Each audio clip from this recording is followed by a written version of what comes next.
যাহা বলিব সত্য ওই মিথ্যা বলিব না। গীতা ছুঁয়ে বলুন, যাহা বলিব সত্য বই মিথ্যা বলিব না। যাহা বলিব সত্য বই মিথ্যা বলিব না।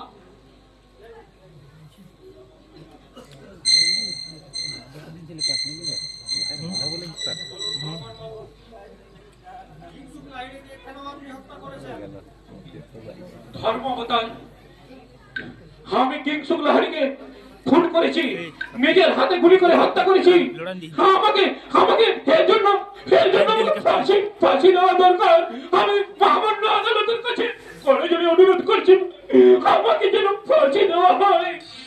না ধর্মবতার, আমি কিংসুক লাহিড়ীকে খুন করেছি। না ধর্মবতার, কল্যাণ মিথ্যা কথা বলছে। আমি নিজের হাতে কিংসুক লাহিড়ীকে গুলি করে হত্যা করেছি। না ধর্মবতার, বাবা আমাকে বাঁচানোর জন্য মিথ্যে কথা বলছে। না ধর্মবতার, খুন করেছি। না ধর্মবতার, সব মিথ্যা কথা বলছে। আমি নিজের হাতে গুলি করে কিংসুক লাহিড়ীকে হত্যা করেছি। না ধর্মবতার, আমি কিংসুক লাহিড়ীকে খুন করেছি।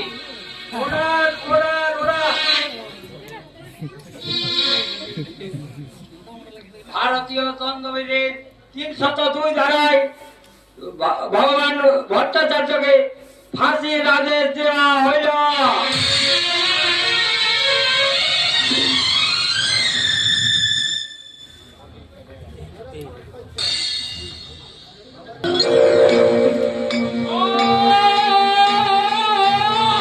বন্ধ করো পাগলের ঘন্টা। ওই ঘন্টা আমার মাথার মধ্যে শত হাতুড়ির খামারছে, সমাজ ছেলে করছে আমার মাথায়। আর আমি সহ্য করতে পারছি না, কিছুতেই না।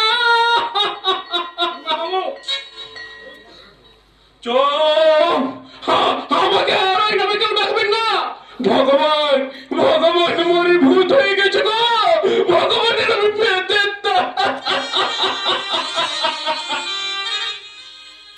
না ভগবান বাবু, ভগবান এখন বলে আগে তো আহত মনটা বেঁচে আছে, আগেও ঘুমিয়ে তার জীবন্ত সে অতীতটাকে একটু একটু করে জাগিয়ে তুলুন ভগবান বাবু। সেই ঘুমন্ত অতীতটাকে জাগিয়ে কি লাভ সে? এই ভগবানের ক্ষত বিক্ষত অন্তর থেকে ঝরবে বেদনার রক্ত। সেদিন পর্দায় ফুটে উঠবে কতগুলো হারিয়ে যাওয়া পরিচিত মুখ ছবি। এই শেষ বিদায়ের কালে ভয়ঙ্কর স্মৃতিগুলোকে আর আমি জাগাতে চাই না স্যার, আর আমি জাগাতে চাই না। ডাক্তার আপনাকে হবে, আপনার কাজ লক্ষ্য করে পেশারে মৃত্যু করছি। কোনোরকম ভাবে হয়তো আমরা মৃত্যু হয়ে যাই, সেই রকম ভাবে মৃত্যু হয়েছে। আজ ভোরের সঙ্গে সঙ্গে আপনাকে কানপুরে নিয়ে যাওয়া হবে। আমরা শান্তি রকম করার কোনো ক্ষমতা এমন নেই, তবু আমরা অতীত কাহিনী শুনতে বড় ইচ্ছা করছে। কে বলে আপনি আপনার জীবনে আমাকে খুলে বলুন। কেমন করে বলবো স্যার, কেমন করে বলবো? চক্রান্তে রাহুল গিরেছে তলিয়ে যাওয়া আমার সেই সোনার সংসারের করুণ কাহিনী কেমন করে শোনাবো স্যার? বাবা আমার আমার পথের কাটাকে সবাইকে রাজপথ থেকে ওনাদের ছুড়ে ফেলে দেওয়া আমার সুযোগ্য পুত্রের নির্মম ইতিহাস। একটা আপনাকে হবে, যত কষ্ট হলেও আপনি বলুন, আমি শুনবো। তাহলে শুনুন স্যার, আমার নিজের হাতে গড়েছে এই শান্তিপুর গ্রামের কথা। যে শান্তিপুরের পল্লী মধুরা সন্ধ্যা বেলায় তুলসী তলায় প্রদীপ জ্বালিয়ে সংসারের মঙ্গল কামনা করত।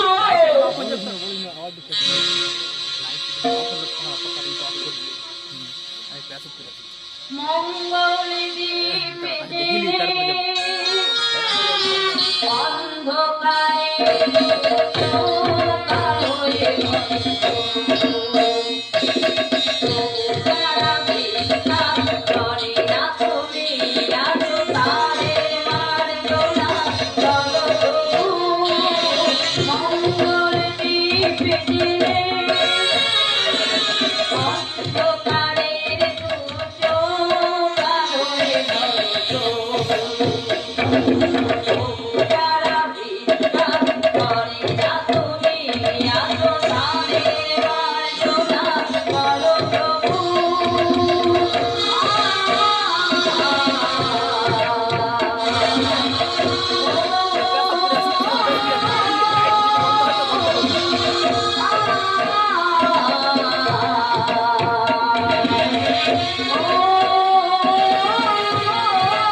শান্তিপুরের মেঠো পথরে খুলশিকাকে জল ভরতে আসতো গ্রামের ওই মেয়েরা। শ্যামলা গায়ে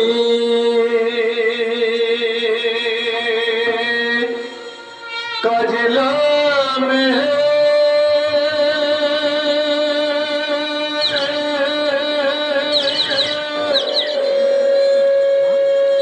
জল ভরিতে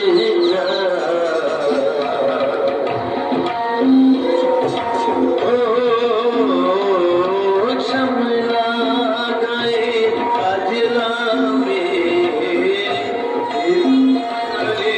জল ভরিতে চলে কলস হাতে সাথে কথা জলকে চলে জলকে চলে সাথী রে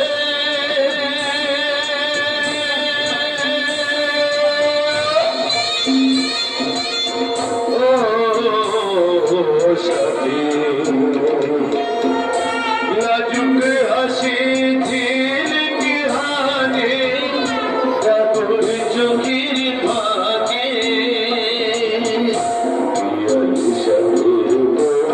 কথা চলে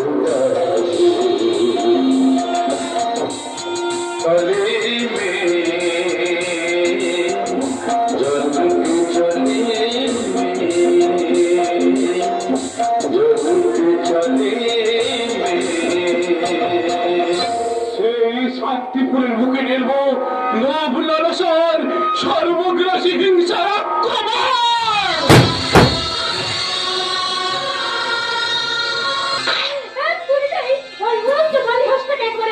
মাটিতে ফেলে দিয়েছি। আর যদি ড্যাডি থাকতো তাহলে ড্যাডিকে দেখিয়ে বলতাম, ড্যাডি রাইফেল শুটিং কম্পিটিশনে তোমার বা দাদার চেয়ে আমি কিন্তু বড় অংশে কম নই। ধরনি, এই ধরনি, শিকারটাকে নিয়ে গিয়ে গাড়িতে তোল, আমি ততক্ষণ এখানে একটু এনজয় করে নিই। দেখা যত যে আর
আমি যাওয়ার আগে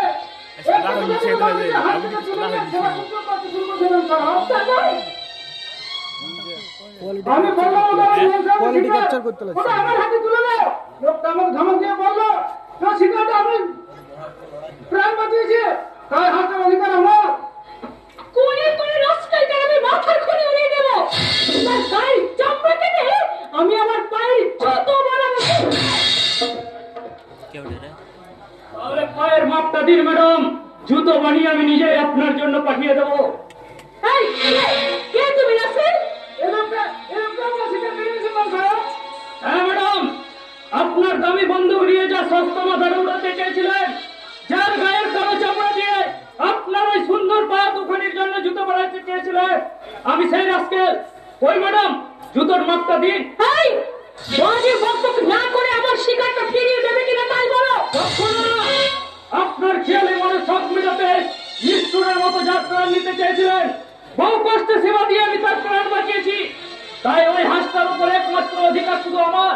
আর আমার অসুস্থ হতো হাঁসটাকে কখনো আপনার মতো কোথায় না। তাহলে এই বন্ধুকে তার আগে তোমাকে আমি স্বীকার করবো। বন্দুকটা ধরো। সোজা সোজা ধরে সোজা কথা মুখে বড় কথা বলার কি সাহস আছে ওটা আমি বুঝিয়ে দেবো। সোজা তুই আমার সামনে থেকে কি হলো বলছে? আপনি ওইভাবে থরথর করে যাচ্ছেন কেন? বন্দুকের ভারে আপনার নরম হাত দুটি বলে অবাক হয়ে আসছে। নিন চালান গুলি।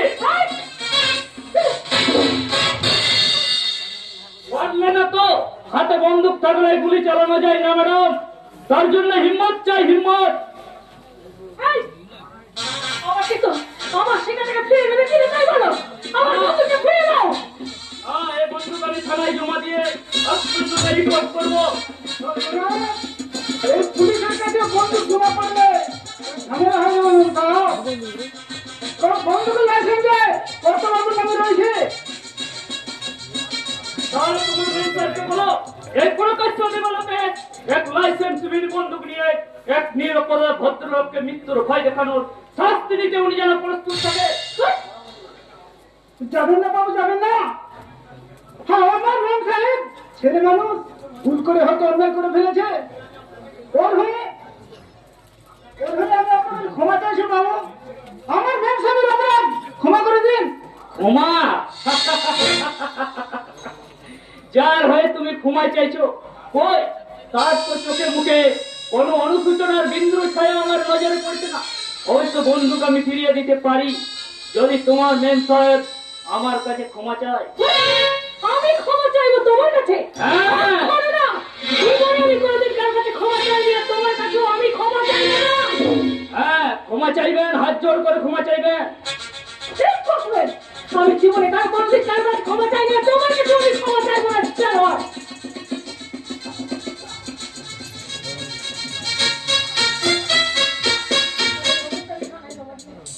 তাহলে বন্দুকটা আমি থানায় জমা দিয়ে আসি। যাবেন না বাবু, যাবেন না। একটু দাঁড়ান। আমার ছেলে না। বেশ, আমাকে তুমি ক্ষমা করে দাও। তবে নয়, নম্রভাবে হাত জোড় করে নম্রভাবে ক্ষমা চাইতে হবে। বাবু যা বলছেন তাই করো। আমার ছেলে না। বেশ, আমাকে তুমি ক্ষমা করে দাও। এইবারের মতো আপনাকে আমি ক্ষমা করে দিলাম, কিন্তু মনে রাখবেন ম্যাডাম, এই শান্তিপুরের মাটিতে দাঁড়িয়ে কোনদিন যদি কোনো প্রাণীর বুকে গুলি চালানোর স্পর্ধা দেখান, তাহলে আজকের মতো শুধু হাত থেকে বন্দুকটা ছিনিয়ে নেব না, আপনার এই হাত দুটিকে আমি মুষ্টিতে ভেঙে দেবো। মনে রাখবেন ম্যাডাম, কথাটা মনে রাখবেন।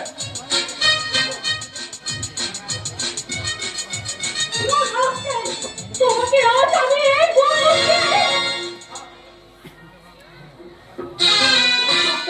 মামনি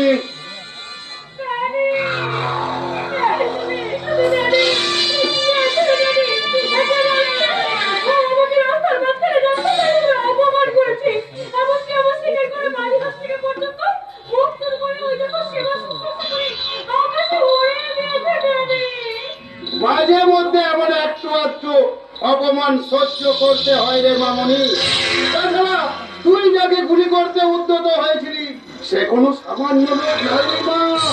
সে সত্য বিদেশ থেকে ডাক্তারি পাস করে আসা এই গ্রামেরই এক অমূল্য রতন, কল্যাণ ভট্টাচার্য। কি বলছো নাকি? ওই ডিরেক্টর ডাক্তার কল্যাণ ভট্টাচার্য এই শান্তিপুরে?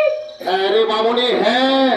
এই শান্তিপুর গ্রামের দিন দরিদ্র ব্রাহ্মণ ভগবান ভট্টাচার্যের এন্ড পুকুরে ওই সোনার পদ্মটা একটু একটু করে ফুটে উঠেছে। আর ওই পদ্মটাকে যদি তুই তোর মনের ফুলদানিতে আমি তো তোমার কথা কিছুই বুঝতে পারছি না দাদি। পারছিস না, ঠিক আছে, তোকে আমি সব বুঝিয়ে বলবো। হ্যাঁ, আরে ধরে নি, তুই এক কাজ কর, তোর মেম সাহেবের হাত থেকে বন্দুকটা নিয়ে গাড়িতে গিয়ে বস। তোর বাবার বড্ড বলছি সেন্টিমেন্টাল। আর বন্দুক থাকলে কখন যে কি করে বসবে তার ঠিক নেই।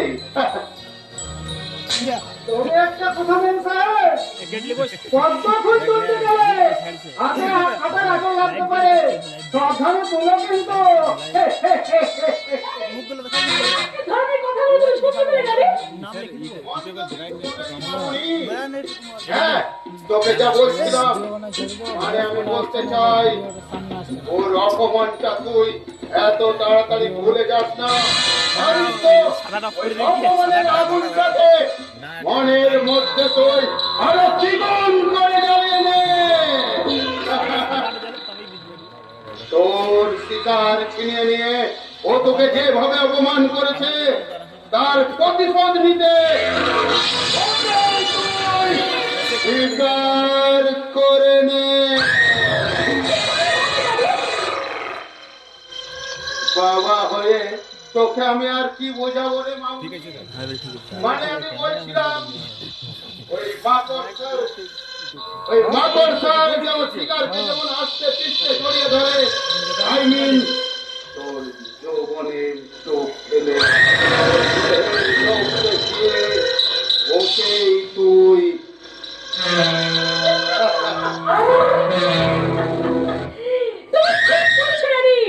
তুমি ঠিক বলেছো। মিথ্যা সব মনের মধ্যে পোষে না রেখে আমি চাই সত্যিকারের সুখের স্বাদ। তাই আজ থেকে আমার one and only for target হলো ওই কল্যাণ ভট্টাচার্য।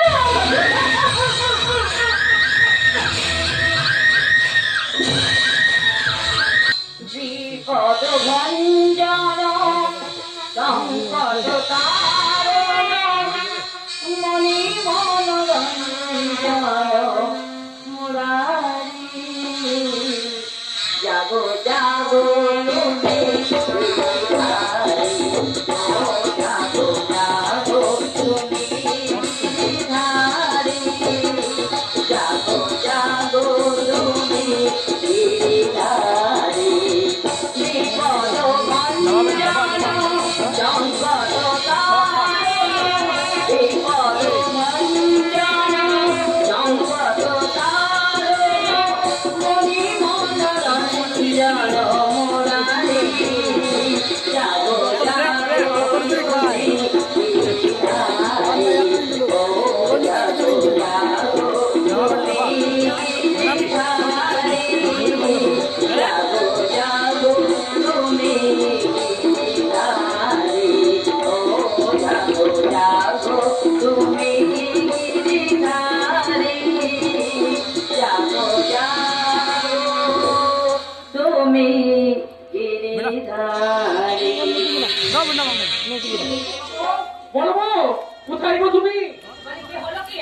এমন আনন্দে আত্মহারা হয়ে ছুটে এলে কেন বলো তো? তোখানে হবো না বলবো। আজ তোমাকে এমন একটা দারুণ খুশির খবর শোনাবো, হ্যাঁ, কি খুশির খবর গো? যা শুনে তুমি একেবারে দিশেহারা হয়ে যাবে বলবো, দিশেহারা। কি খবর বলো না গো? হ্যাঁ, আমাদের কল্যাণ এবার মস্ত বড় ডাক্তার হয়েছে বলবো। মডেল বুঝি লাগে দেখো দেখো দেখো, মডেল বুঝি ডাক্তার কত বড় ছবি কামিয়েছে। এই দেখো দেখো। তোমার কাছে বলে আমি হ্যাঁ বলবো, হ্যাঁ হ্যাঁ। মা দেখো দেখো মিলিটারি পোশাক পরে আমাদের কল্যাণকে কি সুন্দর মানিয়েছে, যেন একেবারে টাইম। জানো বলবো, আমার জীবনের সবচেয়ে বড় স্বপ্নটাই সার্থক হলো বলবো।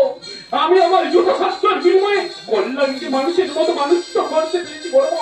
সেটাই তো আমার জীবনের শ্রেষ্ঠ পাওয়া। ডাক্তার সন্তানকে গর্বের ধারণ করাটাই যে মহাভাগ্যের ব্যাপার। বলবো আজকের এই আনন্দের দিনে আমার জীবনের দুর্ঘটনার কথা বলতে মনে পড়ছে। অ্যাক্সিডেন্টে যদি অম্লান এইভাবে পঙ্গু হয়ে না যেত, তাহলে আমাদের অম্লানও হয়তো কল্যাণের মতো। আজকের এই আনন্দের দিনে সেসব কথা তুমি নাই বা বললে। জানো বলবো, অম্লানের জন্য যে আমিও এক সময় চিন্তা করতাম অম্লানকে এই কল্যাণকে বিলেতে ডাক্তারি পড়ে দেখি আমি তো নিজেকে তো এই সর্বশান্ত করে দিয়েছি। হঠাৎ যদি আমার কিছু হয়ে যায় তাহলে আমার অম্লানের কি হবে? কিন্তু আমার সব দুশ্চিন্তা কেটে গেছে বলবো।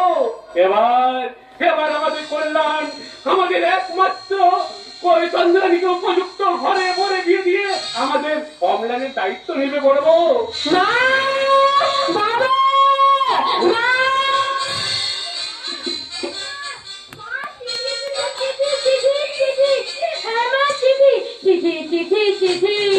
আমার দাদার চিঠি বিদেশ থেকে আলো বয়ে খুশির খবরটি এই চিঠিটি পড়ে দুঃখ যাবে দূরে বিদেশ থেকে আলো বয়ে খুশির খবরটি চিঠি চিঠি চিঠি আমার দাদার চিঠি বিদেশ থেকে আলো বয়ে খুশির খবরটি দাদা এসেছে।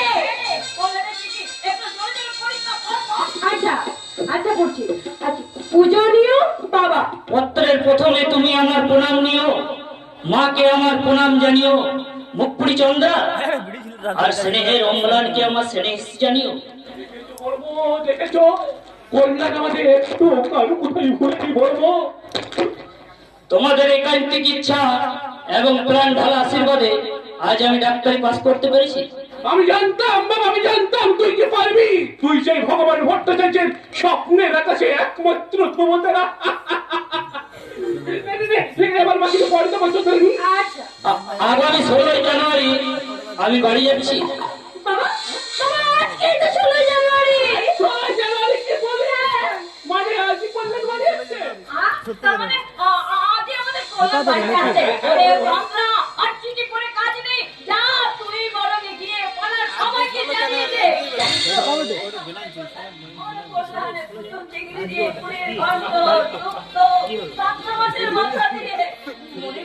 খুব ভালোবাসতো।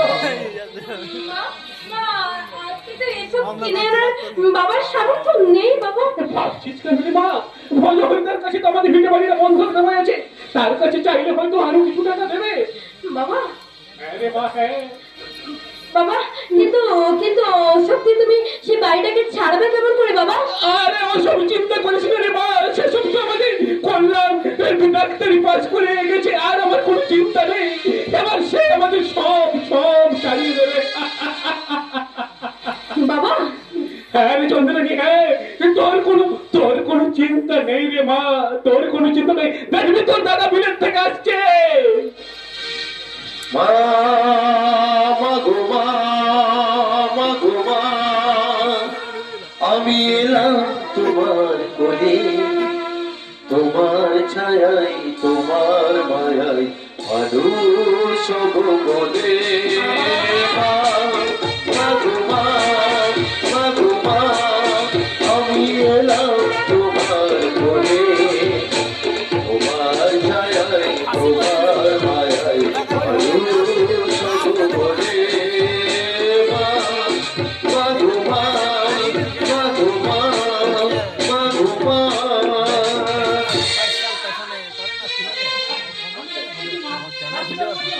ঝামেলার মধ্যে জড়িয়ে না পড়লে আমি 2 ঘন্টা আগে বাড়ি পৌঁছে যেতাম।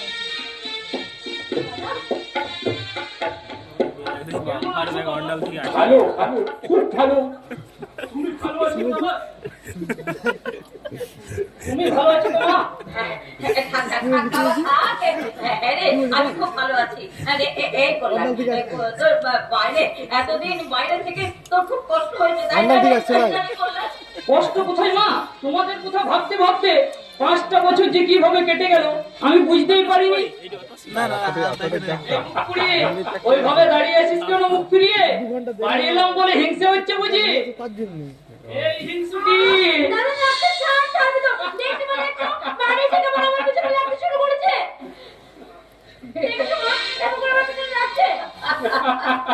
তোকে এই বাড়ি থেকে যতদিন না তাড়াচ্ছি তোর কিন্তু নিস্তার নেই। দাঁড়া, খুব শিগগিরই আমি তোর বিয়ের ব্যবস্থা করছি। থাক থাক, ওসব কোথা থাক বাবা। মা, অম্লানকে দেখছি না, অম্লান কোথায়? অম্লান কদিন করেছিল এইটাই করেই নেই। অম্লান ভাই আমার, ভালো আছিস তো? খুব ভালো আছি। জানো দাদা, আমাদের গ্রামের সবাই বলাবলি করছে তুমি নাকি মস্ত বড় ডাক্তার হয়েছো। খবরে কাগজে তো ছবি বেরিয়েছে। বেরিয়েছে তো এই দেখ না আপনার দেখ। বাবা, কি সুন্দর দেখাচ্ছে তোমার। জানো বাবা, আমাদের তাহলে এত বড় ডাক্তার, এই কথা আমি কখনো বিশ্বাস করতে পারছি না। আছিস না ভাই? পারছি না দিদি, পারছি। কিন্তু একটি কথা আমি বিশ্বাস করতে পারছি না। আমারই মতো একটি মূর্খ মানুষ ফিরে ফিরে ডাক্তারকে দাদা বলে ডাকলে এই জগতে মানুষের সামনে আমার দাদার সম্পর্ক সত্য হয়ে যাবে। এক চড় মারবো পাজি। ওরে বোকা, শিক্ষার মাপকাঠি দিয়ে কখনো সম্পর্কের বিচার হয় না। আমি যত বড় ডাক্তার হই না কেন, আর তোর শিক্ষার মান যতই কম হোক না কেন, তোর আর আমার সম্পর্কের বন্ধন কখনো ছিন্ন হবে না। কারণ তোর আর আমার দুজনের শরীরে বইছে একই রক্ত, আর সেই রক্ত আমাদের বাবা এই ভগবান ভট্টাচার্যের রক্ত। এবার কিন্তু আমাদের শাস্তি দিতে হবে দাদা। কি জিনিস? একটা সাইকেল। হ্যাঁ দাদা, এই ট্রেনে হাঁটতে আমার বড্ড কষ্ট হয়। সেই সাইকেলে চড়ে সারা দিন নিশ্চয় দেবো, নিশ্চয় দেবো। আমি প্র্যাকটিস শুরু করে আমি তোর জন্য একটা 3 চাকার সাইকেল কিনে এনে দেবো। ও, আর আমায় কিছু দেবে না বুঝি? ওরে বাবা, তোকেও দিতে হবে। হ্যাঁ। কিন্তু তোকে যে আমি কি দেবো? হ্যাঁ, মনে পড়েছে, তোকে আমি একটা লাল টুকটুকে ঘর কিনে এনে দেবো। যাক যাক যাক, অনেক হয়েছে। বড় বড়, তুমি আবার কল্যাণের খাবারের ব্যবস্থা করো। হ্যাঁ, আমি বাজার করতে চললাম। বাবা, তুমি জলের গুড় আর নারকেল নিয়ে এসো। মা, খাই তুমি জলের গুড়ে খাই। জলের গুড়ে পায়েস খাই। নলের গুড়ের পায়েস। হ্যাঁ দাদা, একদিন জানিস, মা আমাদের বাড়িতে নলের গুড়ের পায়েস রান্না করেছিল। আর খেতে বসে বাবার মনে তোর কথা মনে পড়ে যাচ্ছে। সেই খাবারের থালা ছুঁড়ে বাবা উঠে গিয়ে বলেছিল, কল্যাণ আমার পরিস্থিতি আমার বন্ধু বেশি ভালোবাসে। ভাই ভাই, তাকে ফাঁকি দিন। আমি কোন ভক্তি রাখতে গিলবো বলবো? না বলবো না, তা হয় না। ভাই ভাই ভাই, তুমি পুকুরের জলে ফেলে দাও, বলবো পুকুরের জলে ফেলে দাও। সেদিন আমরা খুব পায়েস খাইনি দাদা। মা সব পায়েসটাকে ওই পুকুরে জলে ফেলে দিয়েছিল। সব পায়েসটাকে ফেলে দিয়েছিল। অমলান অমলান, অম্লান, আমি বেশ বুঝতে পারছি আমাকে বিলেতে পাঠিয়ে তোমরা যে কত সুখে 5টা বছর কাটিয়েছো তা জানতে আমার আর বাকি নেই। কেন তোমরা আমাকে বিলেতে পাঠিয়ে দিন রাত চোখের জল আমি কি সেখানে মনে হারিয়েছিলাম? আমার জন্য অম্লানকে সামান্য পায়েস খেতে দিলে না মা? আরে তুই দুঃখ করিস না বাবা, তুই দুঃখ করিস না। আসলে তোকে 5 জনের একজন করে গড়ে তুলতেই তো আমরা। আমাকে 5 জনের একজন করে দিতে আর 5 জনকে যে পথে বসে পুরুষের নিজের সর্বদা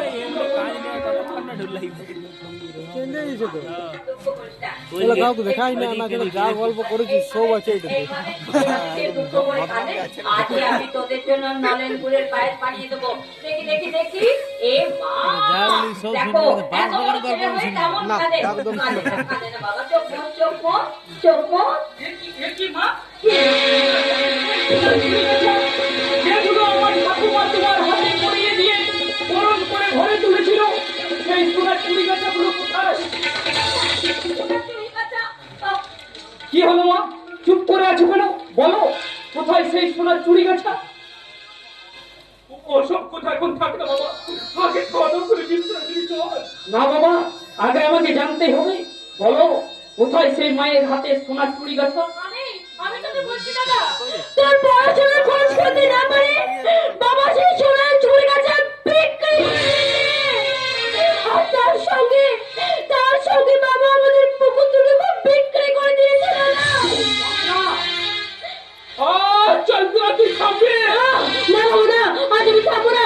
তাদেরকে জানতেই হবে যে দাদা সে পড়াশোনা খরচ করে থেকে তুমি কতখানি সর্বশান্ত হয়েছ। শান্ত হওয়ার আর কি বাকি আছে? আছে আছে দাদা আছে। তোর